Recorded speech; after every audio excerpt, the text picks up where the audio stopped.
राधा वल्लभ श्रीवंश आप सबका फिर से स्वागत है चैनल पर। जैसे कि सभी जानते हैं, कार्तिक मास चल रहा है। सब महीनों में सबसे बड़ा महीना जो माना जाता है वो कार्तिक मास माना जाता है। इसमें हम थोड़े से थोड़ा दान पुण्य सत्कर्म जो भी हम पूजा पाठ करते हैं उसका कई कई गुना होकर हमें फल मिलता है। इसलिए जो भक्त हैं, जो भगवान के सेवक हैं, उन्हें हमेशा इस महीने में अधिक से अधिक नाम जप, भगवान की कथा, जो भी भगवान ने इस महीने में खास हैं, जैसे कि गोपाष्टमी, आंवला नवमी, जो खास तिथियां हैं, एकादशी, ये बहुत बहुत अपने आप में पुण्यमय है। हम पर अगर और ज़्यादा कुछ भी ना हो सके तो हमें इन्हें ज़रूर करना चाहिए और उनकी कथा अवश्य सुननी चाहिए। कहते हैं कि हमें जब तक हम उसकी किसी भी चीज़ की कथा नहीं सुनते, जब तक हमें उसका पूरा फल नहीं मिलता। तो आज हम सुनेंगे आंवला नवमी की कथा कि उसकी हमें पूजा कैसे करनी चाहिए और वो उसकी कथा का क्या महत्व है। तो आंवले की हमें पूजा कैसे करनी चाहिए, किसकी चीज़ों से करनी चाहिए। कार्तिक उतरते की नवमी को आंवला नवमी कहते हैं। आंवला नवमी को आंवले के वृक्ष की पूजा करें। जल, मूली, रोली, चावल, गुड़, सुहानी, पतासा, आंवला, एक गिलास दक्षिणा चढ़ाएं। दें और धूप जलाकर 108 फेरे दें। कहानी कहें।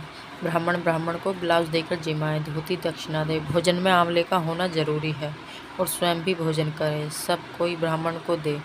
आपकी इच्छा हो तो दक्षिणा गहना डालकर कपड़े बांधकर ब्राह्मण को। इन चीज़ों से हमें आंवला के पेड़ की पूजा करना चाहिए और उसके समीप बैठकर ये सब चीज़ें करनी चाहिए और उसकी कथा सुनते हैं। कथा का महत्व क्या है। आंवला नवमी की कहानी।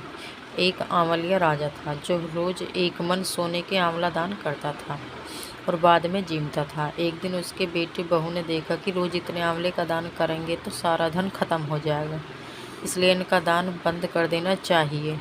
फिर पुत्र आया और राजा से बोला कि आप तो सारा धन लुटा देंगे, इसलिए आप आंवले का दान करना बंद करें दो। तब राजा और रानी उजाड़ में जाकर बैठ गए और वह आंवले का दान नहीं कर सके, इसलिए उन्होंने कुछ भी नहीं खाया। तब भगवान ने सोचा कि अगर हमने इनका सत्य नहीं रखा तो दुनिया में हमें कोई नहीं मानेगा। तब भगवान ने सपन में कहा कि तुम उठो और तुम्हारे पहले जैसी रसोई हो गई है और आंवले का वृक्ष लगा हुआ है, तुम दान करो और जीम लो। तब राजा रानी ने उठकर देखा तो पहले जैसा राजपाट हो गया और सोने के आंवले वृक्ष पर फैले हुए हैं। तब राजा रानी 1.25 मन आंवले का दान करने लगे। वहाँ पर बैठे बेटे बहू के धर्म अन्नदाता का पैर पड़ गया। आसपास के लोगों ने कहा कि जंगल में कांवलिया राजा है, सो तुम वहाँ चले जाओ और तुम्हारा दुख दूर हो जाएगा। वे दोनों वहाँ पहुँच गए। वहाँ पर रानी अपने बेटे और बहू को देखकर पहचान गई और अपने पति से बोली कि इन लोगों का काम तो हम कराएंगे और मजदूरी ज़्यादा देंगे। एक दिन रानी ने अपनी बहू को बुलाकर कहा कि मुझे सिर सहित नहला दो। बहू सिर धोने लगी तो बहू के आँख में से पानी निकलकर रानी की पीठ पर पड़ा। तब रानी बोली कि मेरी पीठ पर आंसू क्यों गिरे हैं, मुझे बताओ। तो बहू बोली कि मेरी भी सासू की पीठ पर ऐसा ही मस्सा था और हमने उसे घर से निकाल दिया। वह एक मन आंवले का दान करते थे तो हमने उन्हें भगा दिया। तब सासू माँ बोली कि हम ही तुम्हारे सास ससुर हैं, तुमने हमें निकाल दिया था, परंतु भगवान ने हमारा सत रखा है। हे भगवान, जैसा राजा रानी का सत रखा वैसा सबका रखना, कहते सुनते सारे परिवार का सत रखना। इस कहानी के बाद विनोने की कहानी सुनो। एक छोटा सा लड़का अपने घर से लड़कर निकल गया और बोला कि आज तो मेरे विधायक की कहानी भी सुननी है, इसके बिना इसका आधा फल है। जैसे कि एक छोटा सा लड़का अपने घर से लड़कर निकल गया और बोला कि आज तो विधायक जी से मिलकर ही घर जाऊंगा। तब लड़का चलते चलते उजाड़ में चला गया तो विधायक जी ने सोचा कि मेरे नाम से ही घर छोड़ा है, इसलिए घर भेजे नहीं तो जंगल में शेर वगैरह खा जाएंगे।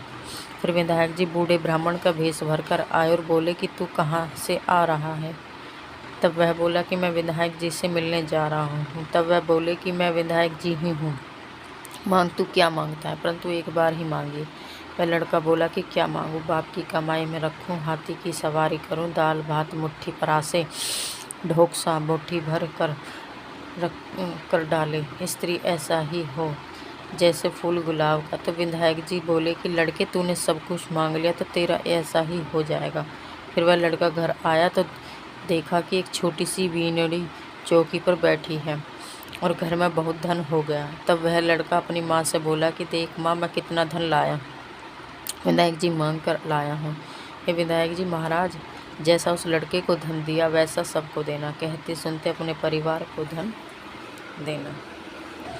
कहते हैं कि जब तक हम किसी भी तिथि की या किसी भी पुण्य अच्छे कर्म उसकी कहानी नहीं सुनते, जैसे किसी व्रत की, जैसे कि रामनवमी की, गोपाष्टमी की, या जैसे कार्तिक चल रहा है, तो हमें उसका आधा फल मिलता है।